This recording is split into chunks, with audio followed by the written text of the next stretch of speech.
Ces derniers jours, vous avez peut-être vu sur les réseaux sociaux, et en tout cas la bulle l'a relayé, des informations comme quoi les sages-femmes étaient en colère par rapport à des décisions politiques qui avaient été prises et où les sages-femmes avaient été oubliées.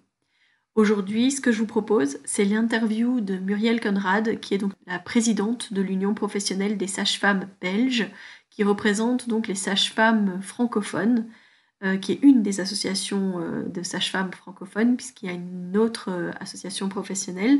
Je peux vous dire qu'actuellement, elles travaillent toutes ensemble, les associations professionnelles francophones, mais aussi les néerlandophones, pour justement défendre notre profession par rapport à la situation qu'on rencontre actuellement. Et pour plus de clarté, du coup, j'ai proposé à Muriel une interview pour mieux vous expliquer ce qui se passe actuellement, mais aussi vous présenter l'Union professionnelle des sages-femmes et tous les services qui sont proposés pour les affiliés. Voilà, je vous souhaite une bonne écoute.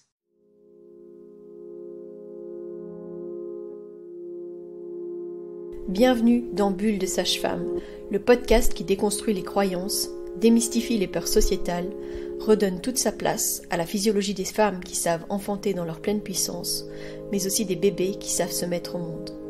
Ici, vous profiterez de l'expertise de sages-femmes pratiquant en dehors des hôpitaux, des accouchements à domicile ou en maison de naissance. Nous souhaitons que vous trouviez les outils, les informations pour que vous puissiez être les acteurs de la naissance de votre bébé, et ce quel que soit le lieu où vous avez décidé de l'accueillir. Mon nom est Mélissa Chambard, sage-femme, maman de 5 enfants.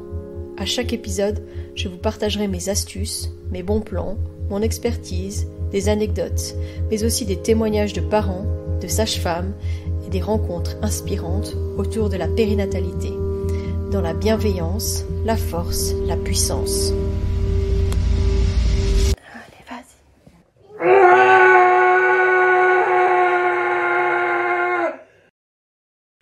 Bonjour Muriel.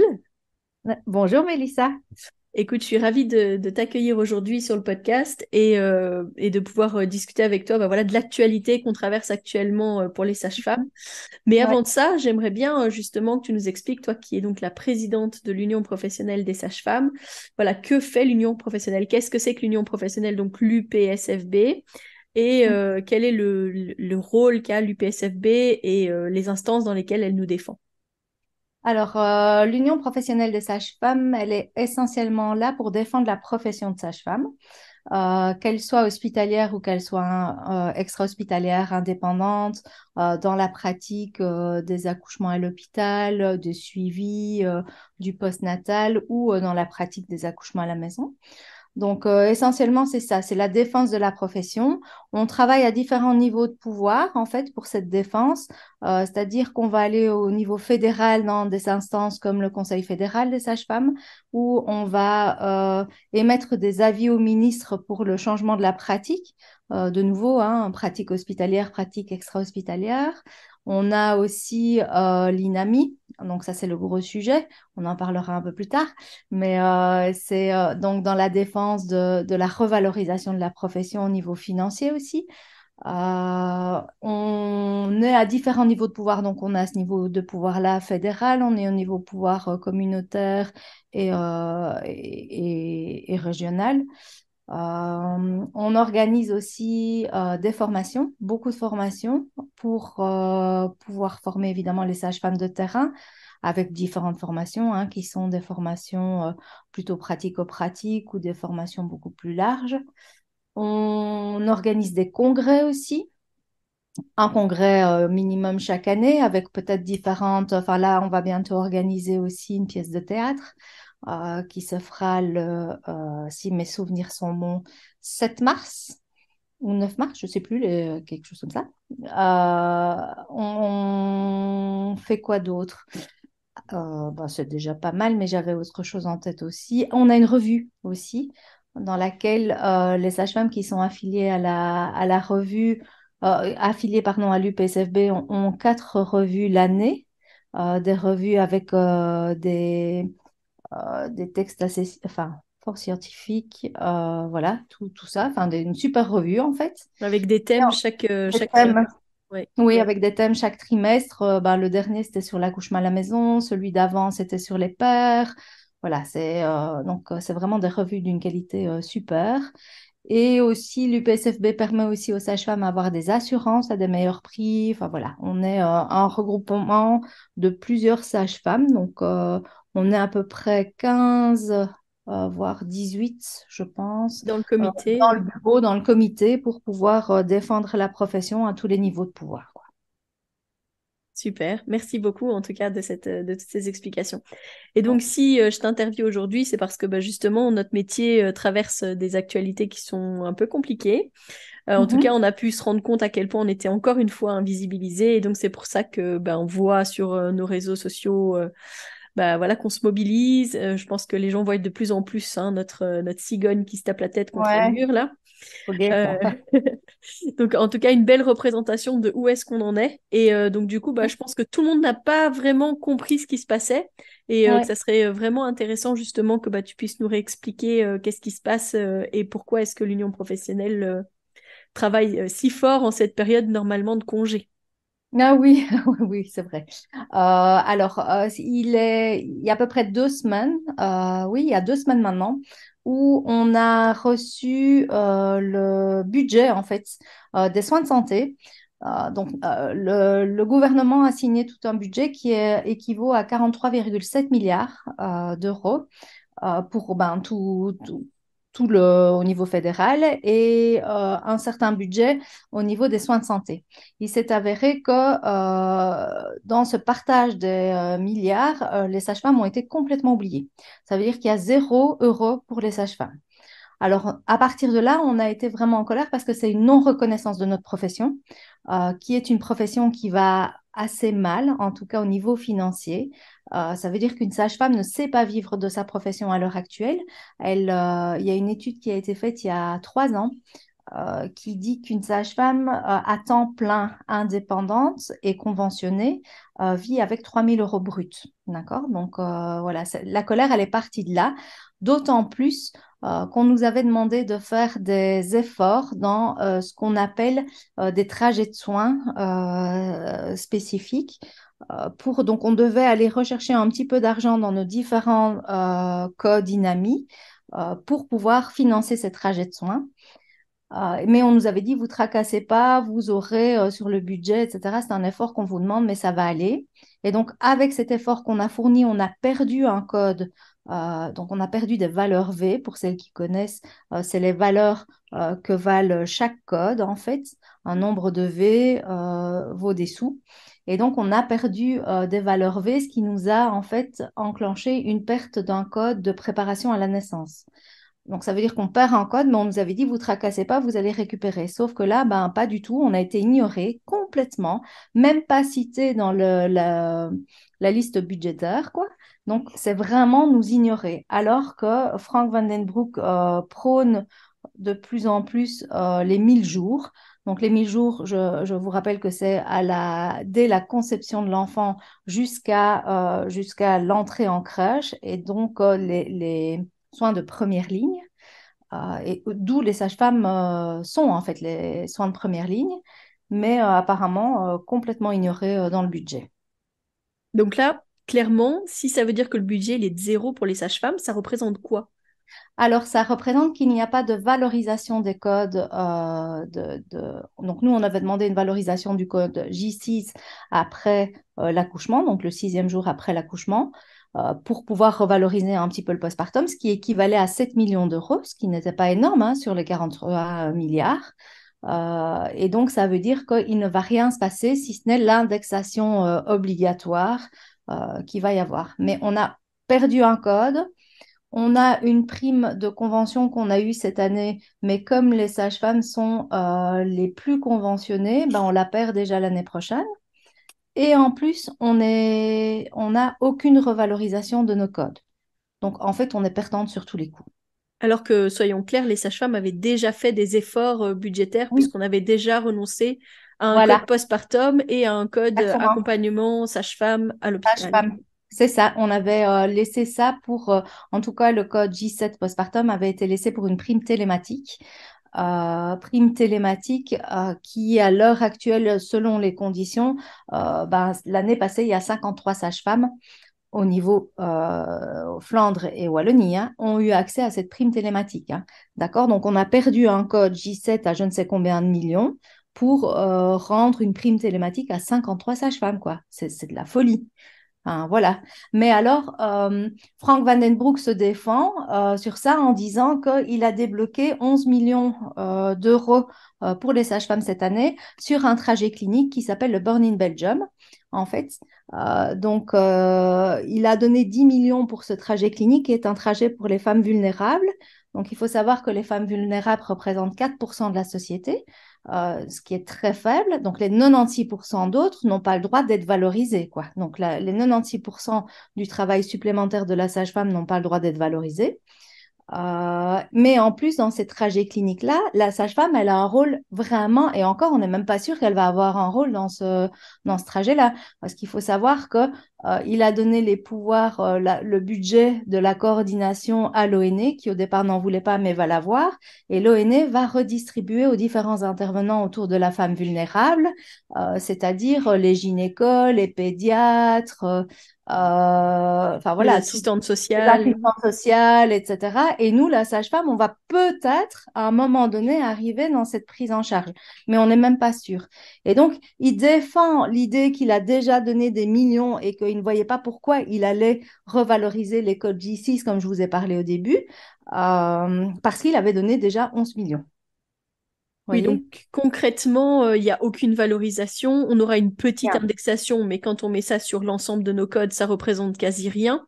Tu Non. disais qu'il y a une étude qui a été faite il y a 3 ans qui disait que les Oui. sages-femmes indépendantes, en fait, ne savaient pas vivre de leur pratique. Et on est bien Non. d'accord que le coût de la vie ces dernières années a fait que augmenter et que du Les coup, on est encore plus dans le rouge pour les Ouais. sages-femmes. On est beaucoup plus dans le rouge pour les sages-femmes en termes de déplacement, d'essence, etc. Sans compter qu'il n'y a rien à faire. Le Vandenbroek, enfin, c'est même pas Vandenbroek là sur ce coup-là, c'est Maggie de Bloch, a obligé le retour précoce. Tout ce qui est retour précoce. Donc, on a de plus en plus de femmes qui doivent être prises en charge. Alors, ça, je ne vous parle que du postpartum, parce que c'est même pas les accouchements à la maison, c'est même pas les préparations à la naissance, etc. Juste cette partie-là il renvoie obligatoirement les femmes à domicile avec des prises en charge de sages-femmes qui ne savent même pas prendre en charge puisque c'est pas gérable. On ne sait pas, on ne sait pas vivre de ça. Et la sage-femme, pour un J6 de postpartum, elle gagne, allez, 40 euros brut. Alors, quand la consultation va bien, c'est 1 heure, voire la plupart du temps, je suis désolée, mais c'est 1 heure et demie pour deux personnes, la mère et l'enfant.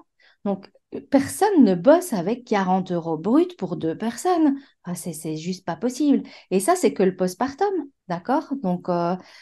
Les sages-femmes, elles sont complètement épuisées. Enfin, il y a plein de sages-femmes qui arrêtent leur profession pour faire complètement autre chose.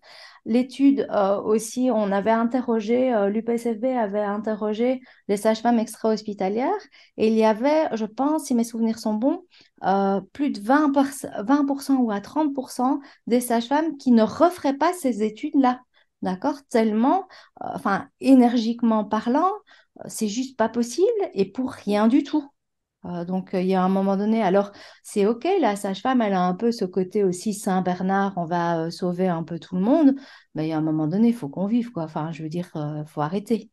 Oui, c'est vrai que quand on parle de cette prime de conventionnement là que Oui. nous offre soi-disant l'INAMI et qu'on a déjà perdu pour l'année prochaine, Ouais, qui sera une première, mais visiblement en tout cas une dernière. potentiellement une dernière, Ouais. euh, le fait d'être conventionné, ça représente quoi en fait exactement? Alors, Parce que quand les gens nous demandent, en général, c'est parce qu'ils veulent être sûrs d'être ouais, remboursés, c'est mais qu'est-ce ça. que ça implique en fait pour eux et pour nous? Alors, le fait d'être conventionné implique, en tout cas pour les patients, un meilleur remboursement. D'accord? Il faut savoir que quand une sage-femme est déconventionnée, il y a 25% en moins de remboursement. Les remboursements pour une même prestation, ne sont pas les mêmes. Donc, c'est quand même assez avantageux pour les patients. La sage-femme, le fait d'être conventionnée, elle doit rester dans des codes et des prix identiques, sauf en préparation à la naissance, où elle a le droit de valoriser un petit peu sa consultation. Sinon, le reste, c'est des tarifs qui sont imposés par l'INAMI et pour lesquels les gens sont remboursés de la totalité de la prestation. D'accord? Sauf pour la préparation à la naissance. Quand on est non conventionné, ça veut dire que en tout cas en postpartum, ils ne vont pas, il y a on peut mettre en fait que ce soit en postpartum, en prénatal, en consultation, on peut mettre le tarif qu'on a envie et les gens sont remboursés d'un certain tarif. Donc Je que sais pas si je suis claire. 75% que le prix qui aurait été normalement Voilà, remboursé si elle avait été c'est ça, conventionnée. c'est Donc ça, ils payent exactement. plus cher et ils sont moins bien remboursés. Voilà. Et ils sont moins bien remboursés. Alors, évidemment, c'est avantageux pour les gens qui ont des assurances hospitalisation, etc. Et c'est clair que pour les gens plus précarisés, c'est difficile. Mais voilà, il y a un moment donné aussi, il faut que la sage-femme puisse en vivre. Il y a la possibilité, donc nous, ah oui, mais peut-être que j'en reviendrai plus tard de ce qu'on défend en fait. Mais Pas grave, tu peux dire. voilà. Eh ben, nous, ce qu'on défend aussi ici, c'est l'application d'un ticket modérateur. Un ticket modérateur, ça ne coûterait rien à l'INAMI, rien en termes de financier, mais on pourrait, donc le ticket modérateur, c'est la quote-part personnelle du patient dans la consultation. On pourrait le mettre à notre propre choix, en fait, au niveau financier, de l'appliquer ou de ne pas l'appliquer. Nous, on demande ça. D'accord? Mais les organismes mutualistes ne veulent pas, mais c'est ce qu'on va en tout cas demander, de pouvoir imposer le ticket modérateur, quitte à les gens qui ne savent pas le payer, ne pas le demander aux personnes un peu plus précarisées, etc. Donc ça permettrait d'avoir peut-être un début de juste salaire pour la sage-femme, de pouvoir adapter en fonction de la personne qu'on a en face de nous, ce fameux ticket modérateur. On est quelques professions à ne pas pouvoir l'avoir, mais maintenant ça suffit. C'est vrai qu'un remboursement à 100%, finalement, ça se voit dans rien d'autre que les soins de sage-femme. Mais ouais, ça se voit dans rien d'autre, enfin pardon, ça se voit dans rien d'autre que dans les soins de sage-femme, mais c'est surtout, ça donne une très mauvaise image, enfin, parce que ça rend un soin gratuit, mais Oui. ça n'est pas gratuit. Et malheureusement, et ça, j'aimerais tellement que les sages-femmes arrêtent de faire ça, c'est de dire, mais n'ayez pas peur, les soins sont gratuits. Bah, c'est pas gratuit. Arrêtez de vous vendre dans des soins gratuits. Les gens, ils cotisent quand même, c'est quand même payant quelque part. Mais ça donne une image de soins gratuits et donc du coup, bah, c'est OK. Enfin voilà. Mais du coup, il n'y a pas vraiment de respect non plus de notre Non, pratique. il n'y Parce a que pas de recette. finalement, les gens vont vers nous parce que bah, c'est gratuit. Et quand je dis Non. viennent vers nous, c'est en général, enfin moi en tout cas, les patientes que je peux rencontrer en postpartum que je connaissais pas avant, c'est vrai que l'hôpital leur a dit, bah voilà, vous pouvez appeler une sage-femme et puis vous serez, enfin voilà, les soins sont gratuits ou en tout cas Ah oui. remboursés à 100%. Et donc c'est vrai que si jamais j'ai le malheur, par exemple, de demander des frais de déplacement, les gens ils sont limite outrés alors que bah, je leur dis, Oui, l'essence c'est pas gratuit en fait. oui, Et c'est ça, alors par contre, du coup, on est appelable à tout moment. Les gens ils hésitent pas du tout c'est parce ça, que c'est un service qui est gratuit. Donc c'est ça. moi, je sais qu'on m'a déjà appelé à 1 heure du matin pour un cordon qui était tombé. Ah oui, Donc, oui, mais et à des moments, ils nous appellent en disant, bah, j'ai pas osé appeler mon médecin, mais donc du coup, je vous appelle vous, mais on est dimanche soir, il est 20 h. oui, Bah, en oui, fait, mais encore ça, attendez, dimanche lundi. soir, 20h, t'es gentil. Enfin, ça va encore, comme tu dis. Jour et nuit, on est corvéable, hein. Enfin, moi, il m'est déjà arrivé qu'on m'appelle, en effet, ben, il n'y a pas si longtemps que ça, à 3 heures du matin, parce que le bébé pleurait, qu'on ne savait pas quoi faire. Enfin, il y a un moment donné, non, pas parce que c'est ouais, pas parce que c'est comme ça, quoi. Ou tu reçois des SMS sur ton GSM parce que tu ne réponds pas dans la demi-heure, bah, les gens t'envoient des points d'interrogation, des points d'exclamation, parce que tu dois être au taquet, quoi. Parce qu'ils ont payé, enfin, non, c'est pas qu'ils ont payé, ils payent rien, quoi. Mais c'est un service qui est là, quoi. Donc, je trouve que ça, c'est pas donné du tout une bonne image de notre profession et voilà, et les gens, je pense, et on en a déjà discuté à plusieurs, que les gens sont tout à fait capables de payer une petite quote-part personnelle. On ne leur demande pas de payer 40 balles enfin 40 euros, pardon, de quote-part personnelle. C'est parfois, pourquoi pas 5, 6, 7 euros. Bah, ça montrerait que le soin, il n'est pas gratuit. Enfin, de toute façon, il n'est pas gratuit, hein, mais dans la tête, ça changerait déjà. Oui, qui ne seront pas remboursés entièrement parce qu'il y aura cette Voilà, quote-part parce qu'ils auront qu'il y a payée à la cette quote-part qui est sage-femme. là. Donc Mhm. ça, c'est une des pistes qu'on va essayer d'imposer, en tout cas. Parce que le problème de toutes ces sages-femmes qui sont conventionnées, comment est-ce que ça se fait qu'on a autant de sages-femmes conventionnées qu'est-ce qui Alors, fait on n'est pas plus nombreuses et je reconnais que je suis toujours conventionnée, mais moi qu'est-ce qui fait que on est si nombreuses à être conventionnées et que le pas pour se déconventionner est si difficile? Alors moi, je pense qu'il y a deux choses déjà. Il faut savoir qu'il y a très peu de sages-femmes 100% complémentaires. Ça veut dire qu'il y a à Non, peu qui près sont justement il y a beaucoup de 100%. complémentaires qui sont pas forcément Voilà, c'est ça. Il 100% y a pas, indépendantes. voilà, c'est ça. Excuse-moi. Il y a 70% des sages-femmes qui sont complémentaires, en fait, et à peu près 30%, voire même encore moins, de sages-femmes complètement indépendantes. Ça veut dire que ces sages-femmes complémentaires, elles sont souvent rattachées à un hôpital, d'accord? Et un hôpital qui, dans leur contrat, exige qu'elles soient conventionnées. Donc, je pense qu'il y en a beaucoup d'entre nous qui travaillent à l'hôpital et qui ne savent même pas si elles sont conventionnées ou pas, alors qu'elles ont signé un contrat qui l'exigeait. Donc, se déconventionner alors que tu es dans un hôpital pour lequel tu as signé un contrat de conventionné, ben, c'est pas si évident que ça. Enfin, c'est pas possible d'ailleurs. Euh, pour celles qui ne sont pas forcément rattachées comme toi ou moi, où on est toujours conventionné alors qu'on n'est pas rattaché à un hôpital, je pense qu'il y a aussi ce côté justement c'est un pas compliqué à passer, moi, je trouve, parce que moi, personnellement, j'ai été éduquée dans prendre soin de l'autre, faire attention. Enfin, moi, j'ai un papa qui est médecin généraliste, qui était vraiment le médecin de famille généraliste et qui faisait pas payer non plus ses patientes, quoi. Enfin, qui était juste avec le ticket modérateur le plus bas possible. Enfin, voilà. Parce que je pense qu'on a été éduqués aussi comme ça, à rester un peu dans des clous et dans des...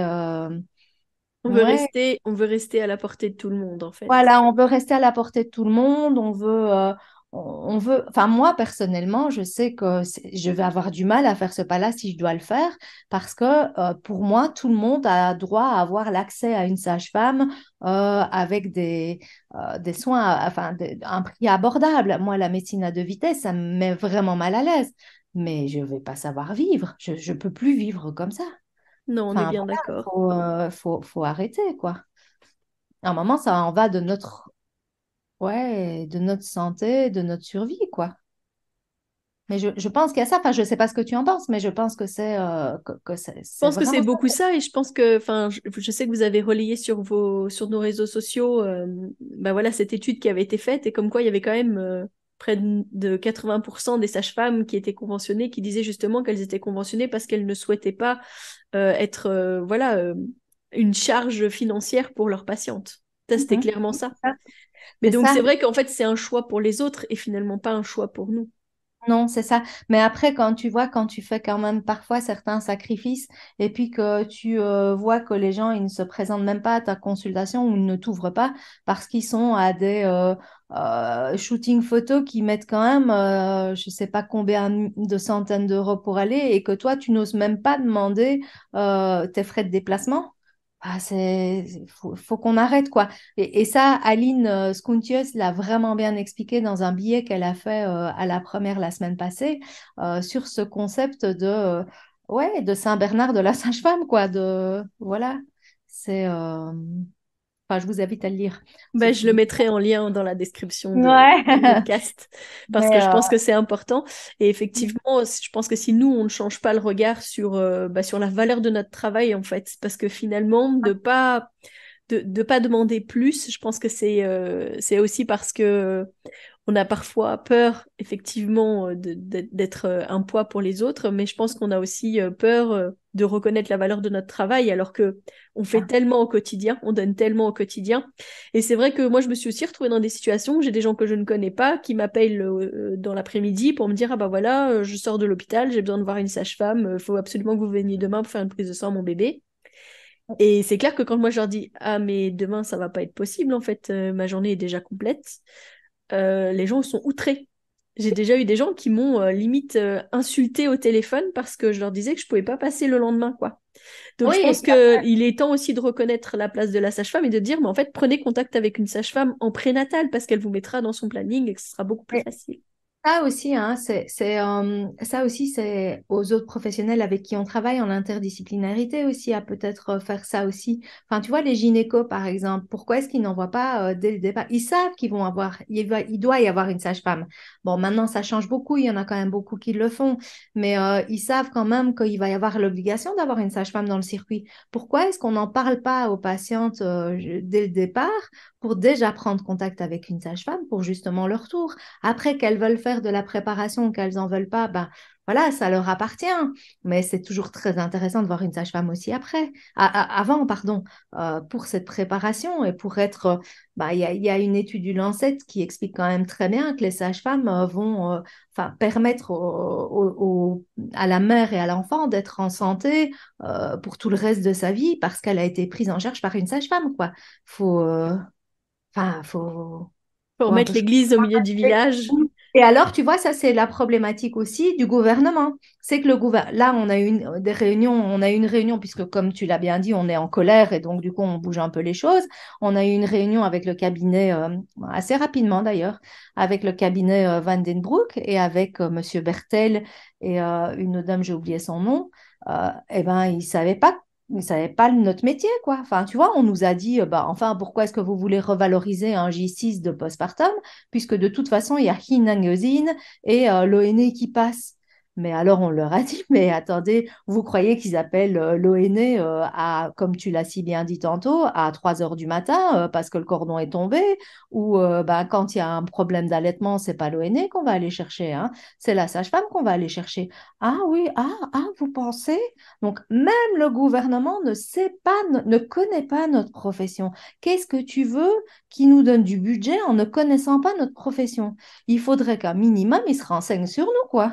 Mhm. Enfin, c'était assez aberrant, cette réunion En fait, de on sang. devrait faire des journées, je me balade avec mon ministre et il passe sa journée Voilà, avec moi pour voir ma vie de sage-femme. vis ma vie. Vis ma Vis vie ma avec vie, oui, mon c'est coach. ça. Mais non, mais enfin, tu vois, et c'est un peu aberrant. Et là, en effet, il se dit, ah bah oui, quand même.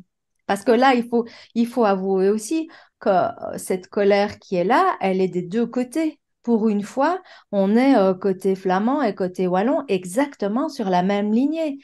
Enfin, ce qui n'a, moi en tout cas, j'ai travaillé à l'UPSFB déjà il y a très très longtemps, il y a 17 ans.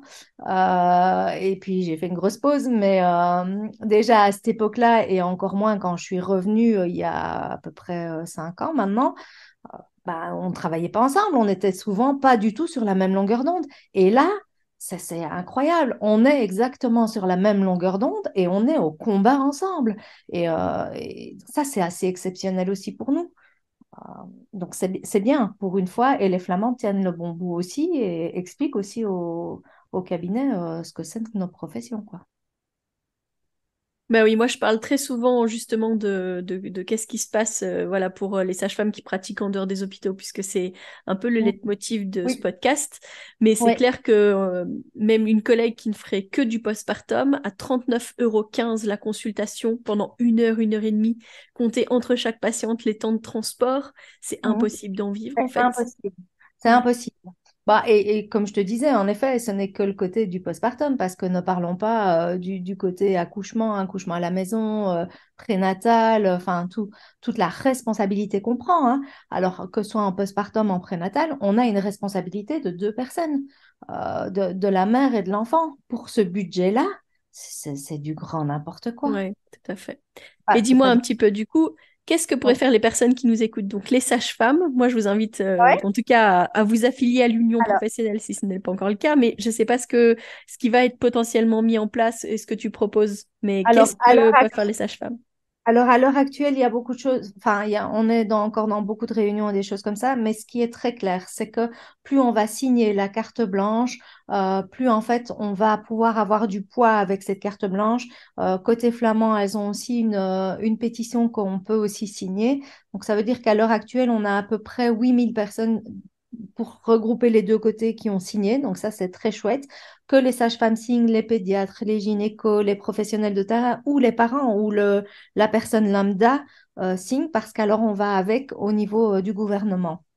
Tous les Euh, parents qui ont eu affaire à une sage-femme savent quand ouais, même la valeur de notre travail, donc ouais, ils pourraient vraiment tous aussi signer cette carte oui, blanche, tout ces à cartes fait. blanches, et puis les relayer, que ce soit la flamande ou la francophone. Et plus on relaye l'information qu'on est en colère, donc on a fait des petits stickers pour Facebook, etc. On a fait aussi des PDF qu'on peut imprimer, mettre sur sa voiture, mettre un peu partout en termes d'autocollants.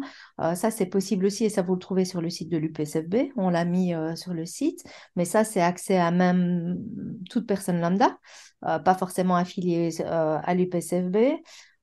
Et c'est de tenir bon, c'est de vraiment ne pas lâcher parce que je pense que c'est un combat qui va durer sur le long terme. En tout cas, là, on lâche rien. On lâche rien et c'est pas un truc qui va durer une semaine. C'est vraiment un combat qu'il faut tenir vraiment sur le long terme et comme un marathon. Donc, il faut pas lâcher la pression. Il faut vraiment qu'on tienne la pression et plus on va tenir la pression, plus voilà, on va peut-être essayer d'arriver à ce qu'on veut. Et donc Et en clairement, ouais, si jamais on n'arrive pas à aller, enfin, à avoir ce qu'on souhaite, c'est-à-dire ouais, d'avoir ce on n'aura pas. budget, euh, On n'aura pas parce qu'on nous a déjà bien dit que c'était une enveloppe fermée, que le budget était déjà voté, que c'est une enveloppe fermée et qu'il faudrait aller le chercher sur d'autres secteurs, ce qui évidemment ne va pas être possible. Et donc du coup, là, on est en train de se renseigner sur beaucoup de choses. Ce qui a l'air de se dégager et pour lequel on a une réunion la semaine prochaine avec les Flamandes pour voir si c'est OK, c'est de refuser, donc c'est-à-dire de dénoncer la convention et de refuser de signer la convention, ce qui ne changerait pas grand-chose pour les remboursements des personnes et qui aurait beaucoup plus de poids que si on faisait un déconventionnement dit massif, parce qu'on sait qu'il y a quand même beaucoup de sages-femmes qui vont hésiter à se déconventionner et donc le poids ne sera pas assez lourd par rapport à l'équilibre de la dénonciation de la convention. Donc ça veut dire qu'on ne signera pas cette convention et qui vont probablement être obligés de nous refaire des propositions dans le décours de l'année pour un budget. Mais ça veut dire, il y a des côtés négatifs, ça veut dire que probablement on risque de perdre l'indexation de nos codes, mais pour avoir une valorisation derrière qui va être plus importante. Mais voilà. Mais en tout cas, ça va probablement vers ça, mais on n'est pas encore tout à fait au clair avec tout et les décisions vont être prises la semaine prochaine, probablement vers le 7. On va aussi, on pourrait aller vers une manifestation, vraiment. Mais ça, je vous invite vraiment à vous mobiliser parce qu'il va falloir du monde. Donc, que ce soit de nouveau les parents, les professionnels, etc. On irait plutôt vers une manifestation aussi chez notre ami Vandenbroek. Et voilà. et voilà, donc que ce soit les sages-femmes ou les Oui, personnes qui ont eu la oui, chance justement d'être suivies par des sages-femmes, ou des personnes qui se disent bah voilà, nous aussi un jour on aimerait bien avoir un bébé et que bah oui. on aimerait bien qu'il y ait une sage-femme qui soit à nos côtés. Ben je pense que justement on fera du bruit à ce moment-là et que ça sera vraiment important que tout le monde se mobilise parce que bah, je pense que ça a été démontré dans certains pays, hein, au Canada.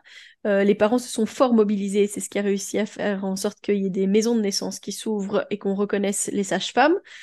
Donc, bah, je pense que le changement, il viendra pas que des sages-femmes, parce que bah, déjà, on a Non. autre chose à faire que juste se mobiliser, parce que bah, justement, on est au quotidien auprès des parents et des futurs parents, et puis on est auprès des naissances, etc., des bébés qui arrivent. Mais par contre, bah, que si on a le soutien aussi de tout le monde, bah, c'est comme ça qu'on fera changer les choses, et puis qu'on fera changer la vision des sages-femmes, qu'on arrêtera d'être dans l'ombre et d'être le Saint-Bernard Ah de la oui, santé. Tout à fait. ouais, ouais. Mais je pense que, comme tu dis, le changement, il vient des couples, hein. Il vient pas forcément de nous, il vient des couples. Et ça, c'est tellement précieux. Je Et crois que nous, ça, on est déjà convaincus. oui, oui, bah oui, évidemment. Mais Et on se bat déjà beaucoup auprès des instances, mais visiblement, ça ne suffit pas. Donc, il est temps non, que ça ça vienne suffit pas, d'ailleurs. mais je pense que c'est maintenant, réellement. Je pense il va y avoir une prise de conscience, c'est pas possible. Alors, ben, ils nous ont mis en colère, ben, ils vont voir quel bois se chauffent les sages-femmes. Et je pense qu'on est, voilà, ça se démontre là, comme on voit comment les choses se relaient, puis même médiatiquement. Enfin, on a quand même eu enfin, quelques articles, on a quand même sur certaines télés locales, d'autres vont arriver. Donc, il y a encore, voilà. Et il faut continuer à faire du bruit, vraiment, continuer à Voilà. faire. Eh ben, on va faire du bruit avec ce podcast alors, et puis on va essayer aussi de le faire voyager pour que les gens entendent aussi tout ce que ça représente et finalement pourquoi est-ce qu'on se bat et qu'on milite tant que ça. Pourquoi est-ce qu'en ce moment on voit partout qu'on est en colère et que bah, justement ils comprennent un petit peu mieux la réalité du terrain et pourquoi est-ce que c'est nécessaire de le faire. En tout cas, Muriel, je te remercie beaucoup. Merci pour cette Avec interview. plaisir. Merci du temps que tu m'as permis d'avoir avec toi, d'avoir ce temps d'échange même pendant tes vacances. Donc Oui, mais vraiment, voilà. merci Une beaucoup. sage-femme n'a jamais de vacances, tu le Oui, sais je sais bien. bien que tu vas bientôt revenir et puis que du coup, t'as déjà des réunions qui sont prévues. Donc voilà, Ouais, ouais, parce que je sais ouais. que tu as eu beaucoup de réunions ces derniers jours. Donc voilà. Un tout grand merci en tout cas. Et Merci. on va relayer tout ça. Je pense que je vais mettre aussi en lien le site internet de l'Union professionnelle des sages-femmes, les deux cartes blanches francophones et néerlandophones pour que toutes les personnes qui écoutent ce podcast puissent aussi aller signer si jamais elles ne l'ont pas encore fait. Et je les invite aussi grandement à partager ces deux cartes blanches et puis à suivre l'actualité des sages-femmes pour pouvoir nous soutenir dans les semaines et les mois à venir parce qu'on va en avoir besoin si on veut que les choses changent. Oui, c'est Un vrai. tout grand merci et je te dis Merci. en tout cas à bientôt. À bientôt. Merci. Voilà, la vocation de ce podcast Bulle de sage-femme, c'est aussi justement de vous relier les réalités de notre travail. Et je pense que j'avais déjà fait cet épisode qui est l'épisode 6 qui s'appelait donc Les sages-femmes en aura-alcool. Ici, ce sera Les sages-femmes en aura-alcool 2. Et je trouvais que c'était vraiment pertinent justement de discuter directement avec Muriel Conrad. C'est difficile à admettre que, par exemple, pour une sage-femme indépendante seule, c'est une réelle problématique d'arriver à payer sa maison, l'emprunt de sa voiture, l'essence qu'elle met à l'intérieur, sa nourriture, enfin bref. Il y a une collègue sage-femme qui a partagé là il y a quelques jours aussi un post sur les réseaux sociaux où elle disait, ben voilà, avec 39,15 €, comment est-ce que vous voulez que j'ai assez pour vivre?